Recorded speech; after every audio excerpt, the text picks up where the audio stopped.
Daily. Taste the Daily. Hotstar Specials Goli Soda Rising now streaming on Disney Plus Hotstar.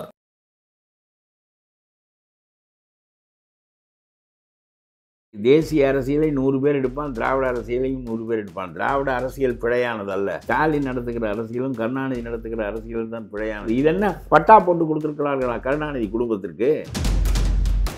கருணாநிதியோ ஸ்டாலினையோ அவர் போற்றி கொண்டு உள்ளே வந்தால் ஏற்கனவே ஒரு கட்சி இருக்கிறதை முடிச்சு கொடுப்பதற்கு இப்பொழுது என்ன புதிதாக நீங்களும் போய் திராவிட மாடல் என்று வைத்துக் கொள்ளுகிறீர்கள் என்று கேட்க வேண்டியதுதான். நீ ஏன் இதற்கு வாழ்த்து சொல்லவில்லை? என்ன ஒரிஜினல் பிராமணத்தை போல அவர் பேசிக் கொண்டிருக்கிறார். பிராமண மேலாதிக்கத்தை ஒழிப்பதற்காக நடந்த போராட்டம் என்ன என்றே புரியாமல்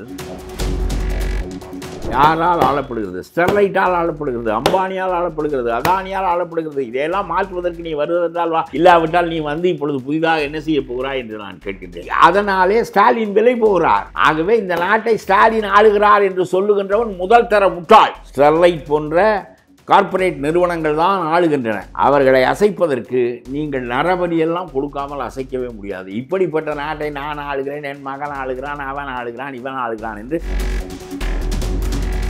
கொண்டு வந்தது கருணாநிதி. அதுக்கு அதிகாரம் உனக்கு இருந்ததா, டெல்லிக்கு இருந்ததா? அரசியலுக்காக அவர் கொஞ்சம் இவரை மிரட்டி விட்டு அதிமுகவை வரவழைக்கலாம் என்று சொன்னது காலை வேறொரு இடத்தில் எடுத்து வைப்பதற்கு தயாராக இருக்கு. சொல்லிக்கொண்டே இருக்க வேண்டியானே. படிப்படியாக என்ன இன்றைக்கு ஜனவரியில் 50 கடை குறைத்தேன், பிப்ரவரியில் 100 கடை உண்டா? சொல்லிக்கொண்டே இருந்து என்ன செய்வது? இந்த நாட்டில் மந்திரி எல்லாம் சிறையில் இருக்கிற ஒரு ஆட்சி இந்த ஆட்சி தான்.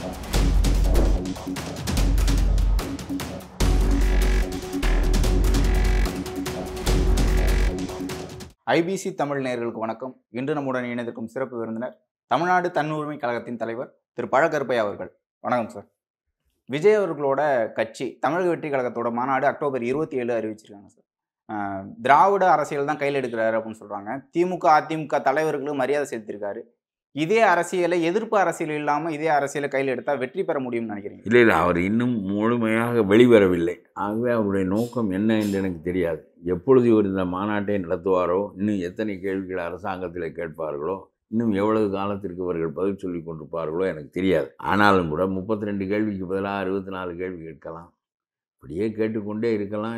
இது ஒரு முடிவுக்கு வருமா என்றே எனக்கு ஐயமாக இருக்கிறது. இன்னொன்று, இவர் பெரியாருக்கு மரியாதை செலுத்தினார், அண்ணாவுக்கு செலுத்தினார் என்று வரிசையாக ஏதோ இந்த சுயேட்சை வேட்பாளர்கள் வரிசையாக தலைவர்களின் படம் போட்டு ஓட்டு கேட்பதைப் போல இது பார்ப்பதற்கு ஒரு முனைப்பாக இல்லை. ஒன்று. ரெண்டாவது, நான் சொல்லுகிறேன், ஒரு அரசியல் கட்சி தன்னுடைய கருத்து என்ன என்பதை தெளிவாக வெளிப்படுத்த வேண்டும். இந்த மண்ணில் பிறந்த மைந்தன் என்று தன்னை சொல்லிக் கொண்டிருக்கிறார். எங்கே தமிழன் இல்லை என்று சொல்லிவிடுவார்களோ என்கின்ற அச்சம் அவருக்கு இருக்கும் போல இருக்கிறது. இதெல்லாம் இவர்களால் வழி நடத்தப்படுகின்ற விதத்தில் அவர் செல்வதற்கான அடையாளங்கள் என்று நினைக்கின்றேன். இல்லை, தமிழிசை சவுந்தரராஜன் என்ன சொல்கிறாங்கன்னா, இதுவும் திமுகவோட கிளைக்கழகம் அப்படின்னு சொல்கிறாங்க. திராவிட அரசியலையே ஏன் மறுபடியும் எடுத்துகிட்டு வரீங்க அப்படின்னு கேட்குறாங்க. திராவிட அரசியலை, தேசிய அரசியலை 100 பேர் எடுப்பான், திராவிட அரசியலையும் 100 பேர் எடுப்பான். திராவிட அரசியல் பிழையானதல்ல. ஸ்டாலின் நடத்துகிற அரசியலும் கருணாநிதி நடத்துகிற அரசியலும் தான் பிழையானதே தவிர, திராவிடம் என்பது அதனுடைய இனப்பெயர். தமிழன் என்பது அதனுடைய உட்பிரிவு. தமிழ் மொழியிலிருந்து பிரிந்த மொழிகளை பேசுகின்றவர்கள் தான் திராவிடர்கள். இந்த வரலாற்று உண்மைகளை யார் உலகத்தில் இல்லை என்று ஆக்க முடியும்? இந்தியா தோன்றுவதற்கு முன்னாலேயே திராவிடம் இருக்கிறது. 2500 ஆண்டுகளுக்கு முன்னால் இருந்து சிந்து சமவெளி நாகரிக காலத்திலிருந்து திராவிடம் இருக்கிறது. இதென்ன பட்டா போட்டு கொடுத்துருக்கிறார்களா கருணாநிதி குடும்பத்திற்கு? ஏதோ ஒரிஜினல் அல்வா கடை என்று பட்டா போட்டுக்கொண்டு வியாபாரம் செய்வது போல இவர் திராவிட மாடல் அது இது என்று சொல்லிக்கொண்டு நாங்கள் தான் திராவிடத்திற்கான மொத்த குத்தகைதாரர்கள் என்பது போல இந்த கருணாநிதி குடும்பம் அந்த வியாபாரத்தை செய்து கொண்டிருக்கிறது. தமிழ்நாட்டை தாண்டி கேரளாவிலேயோ ஆந்திராவிலேயோ கர்நாடகாவிலேயோ அதெல்லாம் வேறு இவர்களுக்கு கொண்டு செலுத்த தெரியவில்லை, அல்லது அவனுக்கு அந்த உண்மை தெரியவில்லை என்பதனாலே வரலாற்று உண்மை இல்லாமல் போய்விடுமா என்று கேட்கிறேன்.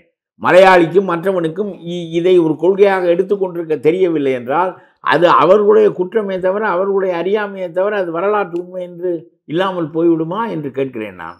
ஆகவே அதையெல்லாம் விடுங்கள். அது ஒன்றும் பட்டா சொத்து அல்ல.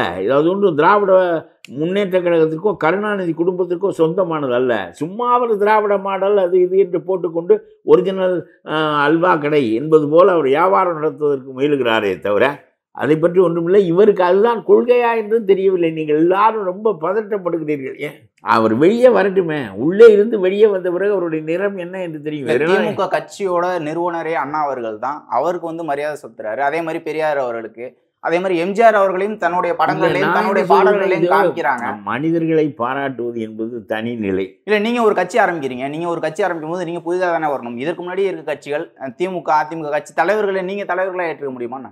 இல்லை, அவர்கள் அந்த கொள்கையை சரிவர நிறைவேற்றவில்லை என்று சொல்லி அதே அடிப்படையில் புதிய கட்சி காண்பது ஒன்றும் பெரிதில்லை. சோசியலிஸ்ட் கட்சிகள் எனக்கு தெரிய 38 கட்சிகள் இருந்தன. ஒரு 30 ஆண்டுகளுக்கு முன்பு 38 கட்சிகள் இருந்தன. பிரஜா சோசியலிஸ்ட் கட்சி, குருசி சோசியலிஸ்ட் கட்சி, ஆலமர சோசியலிஸ்ட் கட்சி என்று 1000 சோசியலிஸ்ட் கட்சிகள். அதல்ல இப்போ பிரச்சனை. இவர் யார் என்றே வெளியே வரவில்லை. இதற்குள் நீங்கள் இவர் அதற்குள் நுழைந்து விட்டால் அதை எதிர்த்து தான் இவர் கட்சி ஆரம்பிக்க வேண்டும் என்று சொன்னால், திராவிடம் என்கின்ற மிக பெரும் ஒரு இனப்பெயர், ஒரு வரலாற்று பெயர் திமுக என்கின்ற கொள்ளை கூட்டத்தோடு சேர்ந்து அழிந்து விட வேண்டும் என்பது உங்களுடைய விருப்பம். இல்ல, தமிழக வெற்றி கழகம் தானே பேர் வச்சிருக்கு, திராவிட வெற்றி கழகம்னு வைக்கிறேன். திராவிடத்தை ஏற்றுக்கிட்டாருன்னா திராவிடம்னு வச்சிருக்கலாம்ல. அவர் திராவிடத்தை ஏற்கல, ஆனா திராவிட அரசியல் பேசுறாங்கன்னு சொல்றாங்க தமிழிசை சவுந்தரராஜன். இது நான் திராவிடத்தை ஏற்கிறேன், நான் தமிழ்நாடு தன்னுரிமை கழகம் என்று தான் வைத்திருக்கிறேன்.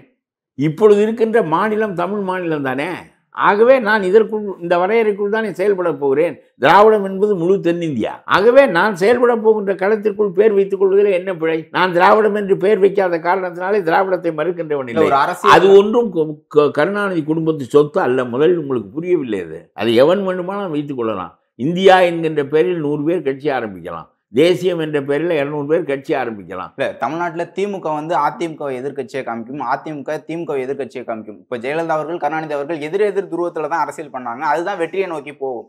எந்த கட்சியுமே எதிர்கட்சியா அறிவிக்காம நேரடியாக அறிவிப்பார். அதற்காக தான் மாநாடு நடத்துகிறேன். இல்ல, அண்ணா அவர்களையும் காமிக்கிறாரு, எம்ஜிஆர் அவர்களையும் காமிக்கிறாரு. இந்த கட்சிகள் வந்து ஜெயலலிதா அவர்களும் கருணாநிதி அவர்களும் மட்டும்தான் தவறு செஞ்ச மாதிரி பேசுவாரான்னு, அந்த மாதிரி அரசியல் பேசுறான், எடுபடுமா? எம்.கே. ஸ்டாலின் மட்டும்தான் திமுகவுல தவறு, அதற்கு முன்னாடி சரின்னு பேசுறான். அவர் என்ன செய்தால் தவறு என்றால், கருணாநிதி மிகச்சிறந்த தலைவர், எனக்கு தலைவர் என்று இவர் சொல்லிக்கொண்டு கட்சி ஆரம்பித்தால் அது பிழை. ஏனென்றால் கருணாநிதியினுடைய முடிச்சவிழ்த்து என்ற வேலையெல்லாம் பரம்பரையாக செய்வதற்கு ஏற்கனவே ஒரு கட்சி இருக்கிறது. அதை இவர் செய்ய வேண்டிய தேவையில்லை. அண்ணா பெரியாரெல்லாம் பல்வேறு சமூக மொழி இன அடிப்படையில் செயல்பட்டவர்கள். ஆகவே அவர்கள் இதற்கு முந்தியவர்கள். அவர்களுக்கும் கருணாநிதியினுடைய குடும்பத்துக்கும் தொடர்பில்லை.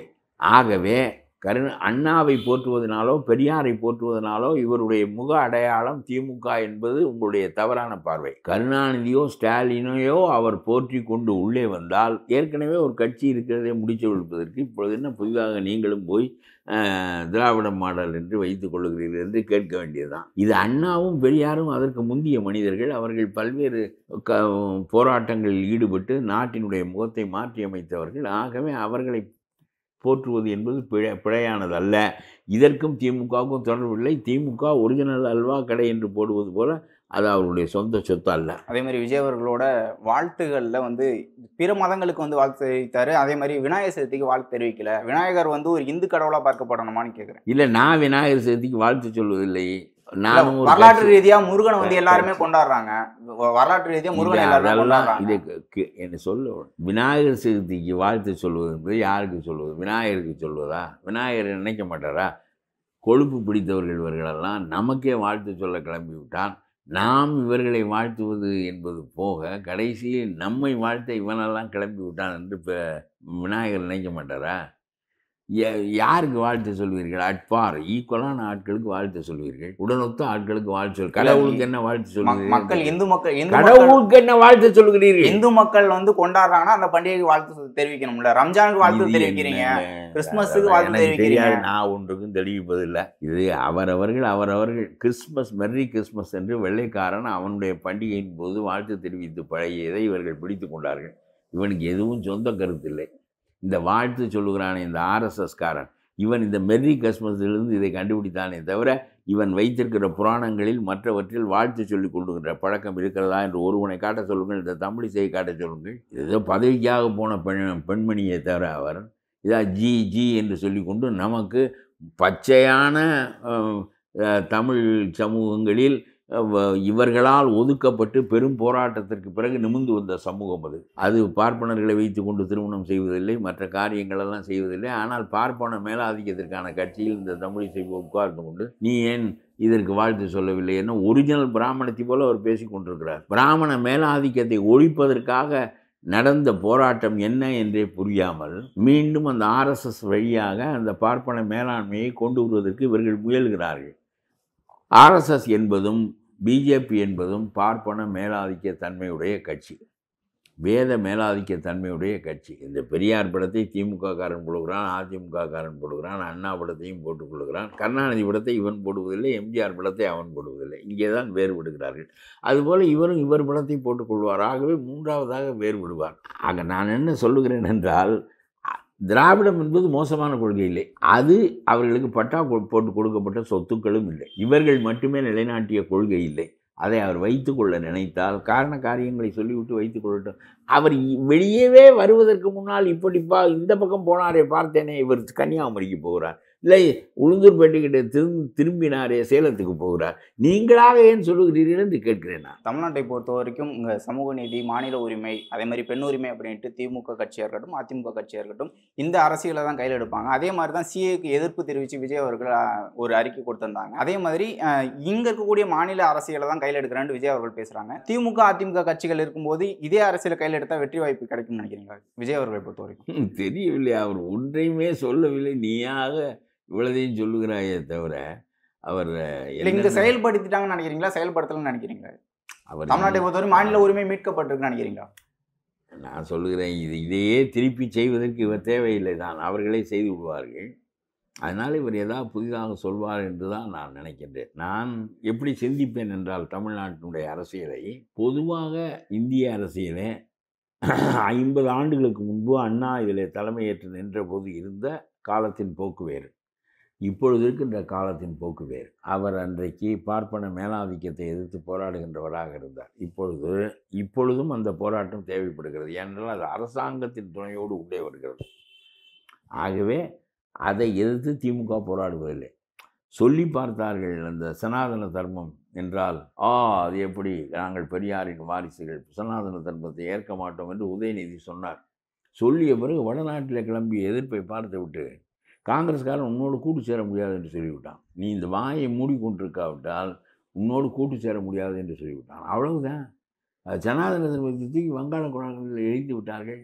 அவ்வளோதான். இதுதான் இவர்களுடைய கொள்கை. கொள்கை என்றால் கடைசி வரையிலும் பேசும். பார்ப்பன மேலாதிக்கம் எதற்காக 97% வட இந்தியர்களின் மீது விழ வேண்டும் என்று கேள். அவனுக்கு விளங்க வைக்க உனக்கு முடியாது என்றால் மூடு வாய். அவன் கூட்டு சேர முடியாது என்று சொன்னால் நீ கொள்கையை விட்டு விடுவாய் என்றால் உன்னுடைய கொள்கையெல்லாம் கூட்டு சேருவது, ஆட்சியை பிடிப்பது, கொள்ளையடிப்பது என்பதை தவிர திமுகவுக்கு வேறு கொள்கை இல்லை. இவர்கள் பேசிக்கொள்வார்கள், நாங்கள் திராவிடம் தான் என்று பேசுவார்கள் தவிர முடிச்சவழ்ப்பதற்காக ஏற்பட்ட ஒரு கட்சியாகத்தான் 50 ஆண்டுகளாக அது செயல்பட்டு வருகிறது. அண்ணா காலத்தோடு அதனுடைய நேர்மை மற்றவையெல்லாம் முடிந்து விட்டன, கொள்கைகளும் முடிந்து விட்டன. அதான் சொன்னேன், சனாதனத்தை கடலில் தூக்கி எறிந்து விட்டார்கள் என்று. உன்னோடு சேரமாட்டான் உள்ளவன். நீ பேசுகின்ற எல்லா பேச்சுக்களும் எவனோடு சேர முடியும் சேர முடியாது என்பதை அடிப்படையாக கொண்டதே தவிர, ஆட்சிக்கு வருவதை அடிப்படையாக கொண்டதே தவிர, ஆட்சிக்கு வந்து மூட்டையடிப்பதை அடிப்படையாக கொண்டதே தவிர வேறு எதுவும் கொண்டதில்லை. ஆகவே இவர் என்ன புதிதாக பேசுகிறார் என்பதை பார்க்கிறோம். ஆனால் இன்றைய சமூக அமைப்பு கார்ப்பரேட்டுகளின் மீது அமைக்கப்பட்டிருக்கிறது. பழைய சோசியலிச அமைப்புகள் போய்விட்டன. 52இல் அண்ணா சயின்டிஃபிக் சோசியலிசம் என்று பேசுகிறார். அண்ணாவை கேலி செய்தார்கள், அது என்ன சயின்டிஃபிக் சோசியலிசம் என்று. அதுபோல் எம்ஜிஆர் இதெல்லாம் சேர்த்து கலவையாக ஒன்று சொன்னார், அவரும் கேலிக்கு உள்ளானார். ஆக பழைய காலம் என்பது சோசியலிசத்தை பேசாத ஒரு கட்சி 52இல் 50களில் இருந்து நான் பார்த்ததே இல்லை. புரியுதா?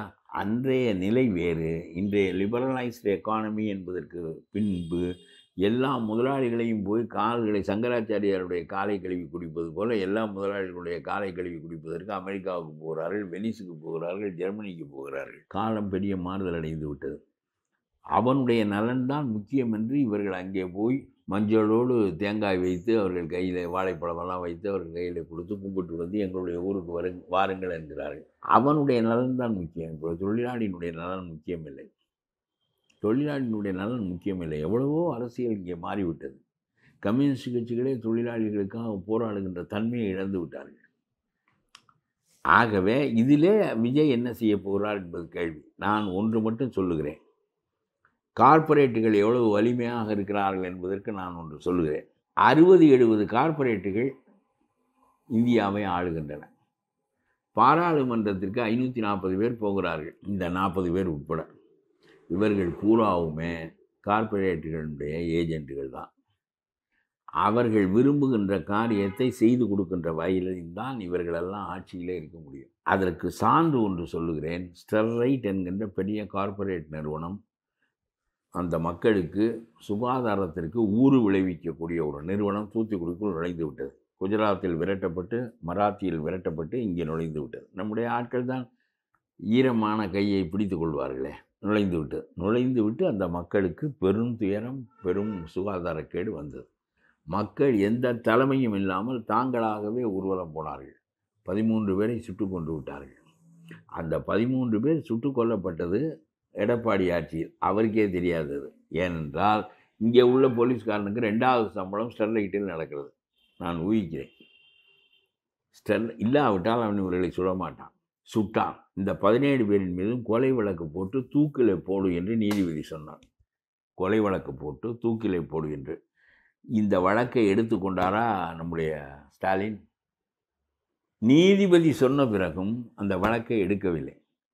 ஆகவே ஸ்டெர்லைட் இப்பொழுது மூடப்பட்டிருக்கிறது. ஸ்டாலினால் அல்ல, எடப்பாடியால் அல்ல, நீதிமன்றத்தாலும் அல்ல. 13 நாம் ஆடு வெட்டி நம்ம நேர்த்திக்கடன் வைத்து கொள்வது போல, நேர்த்திக்கடன் செய்கின்ற போது ஆடு வெட்டுவதாக கடவுளுக்கு குலதெய்வத்துக்கு சொல்லிக் கொள்வது போல, ஸ்டெர்லைட் ஆலை மூடப்படுவதற்கு 13 மனித உயிர்களை நாங்கள் நரபலி கொடுக்கிறோம் என்று சொல்லி நாம் வேண்டிக் கொண்டதனுடைய விளைவுதான் ஸ்டெர்லைட் மூடப்பட்டது. ஒரு ஸ்டெர்லைட்டை மூடுவதற்கு 13 பேர்கள் நரபலி கொடுக்க வேண்டிய நிலை ஏற்பட்டது என்றால் இந்த நாடு எங்கே இருக்கிறது? யாரால் ஆளப்படுகிறது? நான் கேட்பதே உனக்கு புரிகிறதா? யாரால் ஆளப்படுகிறது? ஸ்டெர்லைட்டால் ஆளப்படுகிறது, அம்பானியால் ஆளப்படுகிறது, அதானியால் ஆளப்படுகிறது. இதையெல்லாம் மாற்றுவதற்கு நீ வருவதென்றால் வா, இல்லாவிட்டால் நீ வந்து இப்பொழுது புதிதாக என்ன செய்ய போகிறாய் என்று நான் கேட்கின்றேன். அதனாலே ஸ்டாலின் விலை போகிறார். ஸ்டெர்லைட்டுக்காக போலீஸ்காரன் சுடுகிறான். மனித உயிர்கள் முக்கியமில்லை. 13 உயிர்களை நரபலி கொடுத்து கடைசியில் அந்த ஸ்டெர்லைட்டை மூடுவதற்கு அவ்வளவு பெரிய 30,000 பேர் செத்து போபாலிலே அந்த நச்சு ஆலை மூடப்பட்டது. ஆக அவனை தண்டித்ததாக வரலாறு உண்டா? அந்த போபால் ஆலைக்காரனை அமெரிக்காக்காரன் அவனை தண்டித்ததாக வரலாறு உண்டா? ஸ்டெர்லைட்டை தண்டித்ததாக வரலாறு உண்டா? பகிரங்கமாக சுட்டார்களே போலீஸ்காரர்கள், அவர்களின் மீது கொலை வழக்கு போடப்பட்டதுண்டா? ஆகவே இந்த நாட்டை ஸ்டாலின் ஆளுகிறார் என்று சொல்லுகின்றவன் முதல் தர முட்டாள்.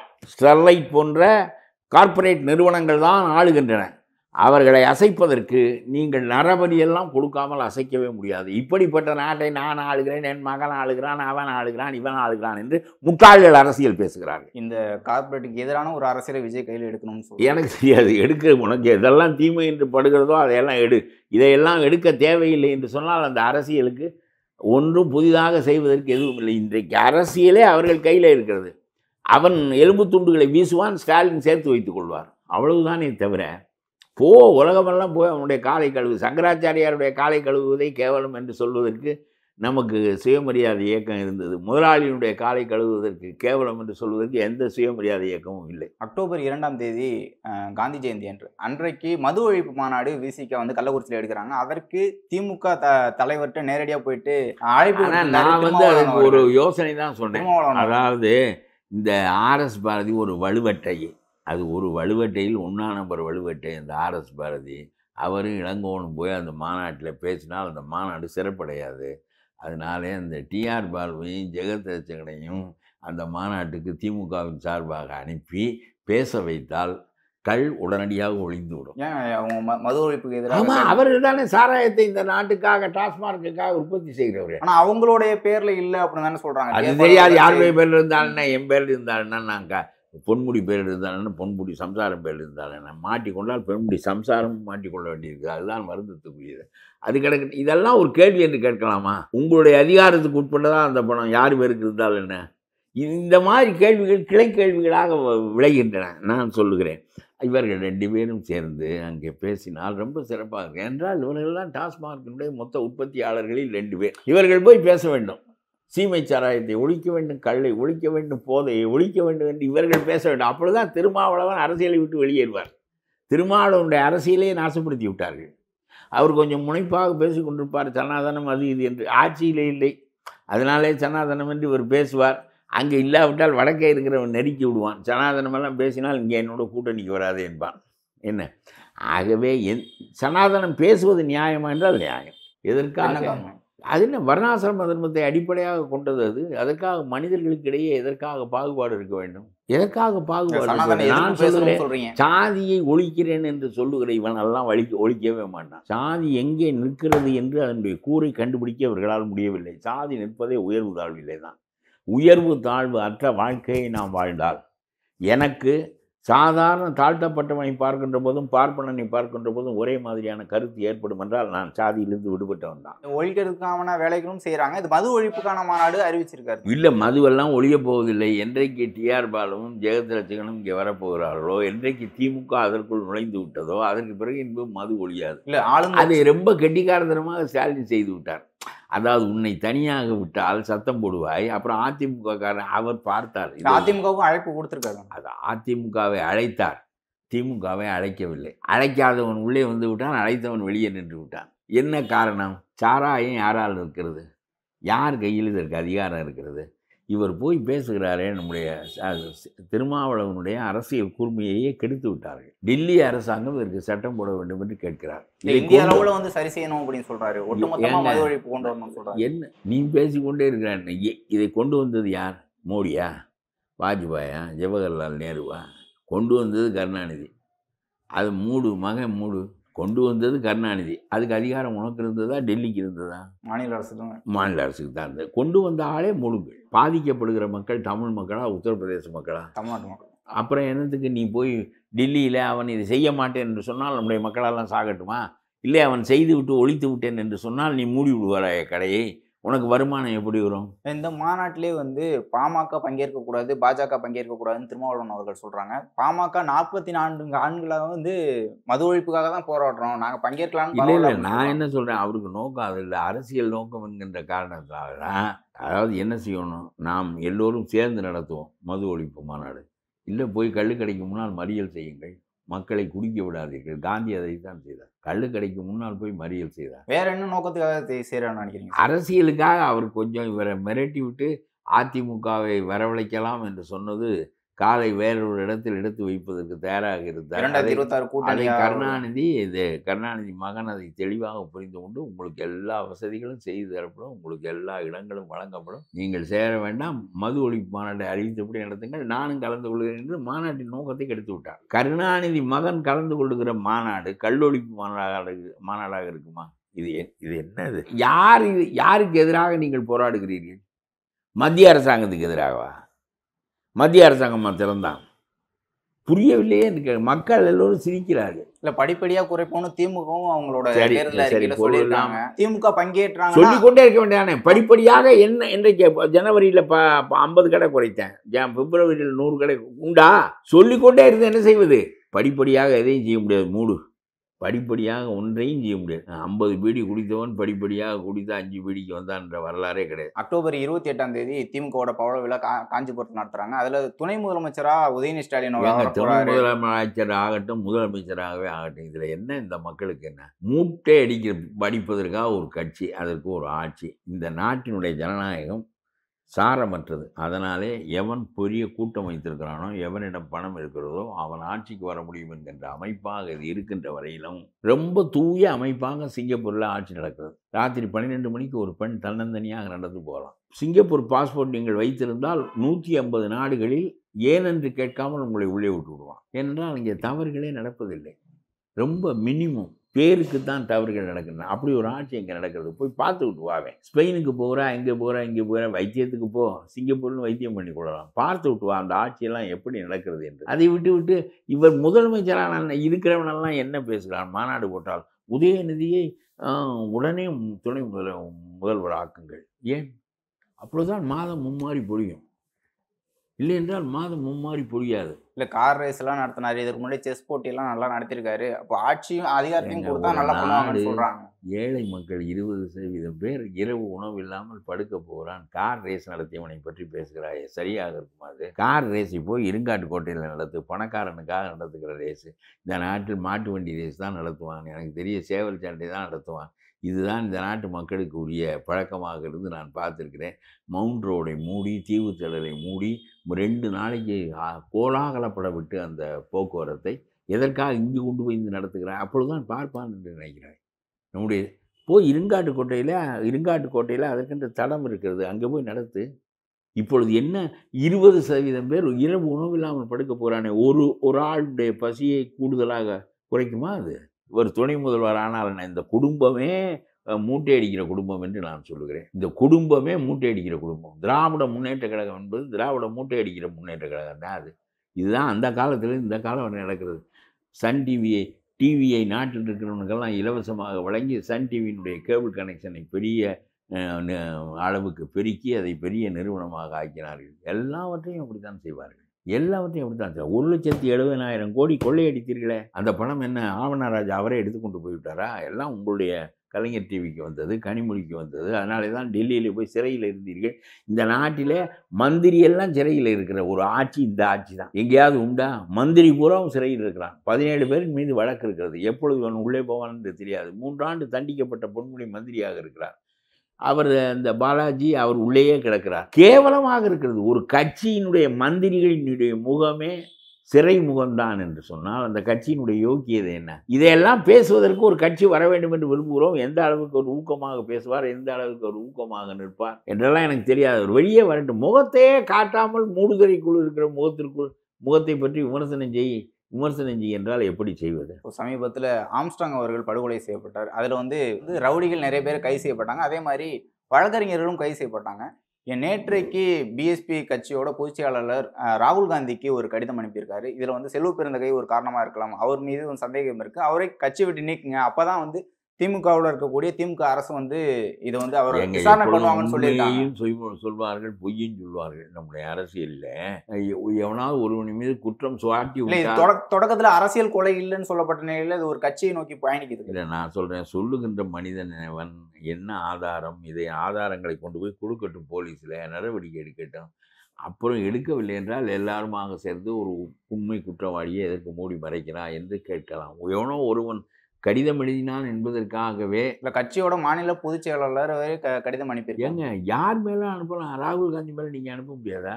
இது மாதிரி ஒரு புகாரை இன்னொரு மாநில தலைவர் தான் இப்படி பண்ணியிருக்காரு அப்படின்னு சொல்லியிருக்காங்களா சார்? செல்வ பெருந்தகை தான் காரணம் அப்படின்னு சொல்லியிருக்காரு அவர். அது வேத வாக்கா? போலீஸில் அது நடவடிக்கை எடு. என்ன இது? என்ன உடனே எவனோ ஒருவன் கடிதம் எழுதினான் என்பதற்காகவெல்லாம் எல்லாவற்றையும் அசைத்து விட முடியுமா? உண்மையும் இருக்கலாம். அவர் மீது ஒரு பெரிய நல்ல அபிப்பிராயம் இல்லாமல் இருப்பது ரொம்ப வருத்தமானது. ஒரு கட்சியினுடைய மாநில தலைவர் அவர் மீது சொல்லுகிற வழக்குகள், போடப்பட்ட வழக்குகள் மற்றவையெல்லாம் பெருமைக்குரியவையாக இல்லை. ஆனால் எவனோ ஒருவன் சொல்லுகிறான் என்பதை வைத்து மட்டும் உடனே அவரை கட்சியை விட்டு நீக்கி விடுவது என்றெல்லாம் இருந்தால் எந்த கட்சியும் நடத்த முடியாது. சரிங்க சார், இவ்வளோ நேரம் உங்களுடைய நேரத்தை ஒதுக்கி உங்களுடைய கருத்துக்களை தெரிவித்து உங்களுக்கு நன்றி. Taste the Daily. Hotstar Specials Goli Soda Rising, now streaming on Disney Plus Hotstar.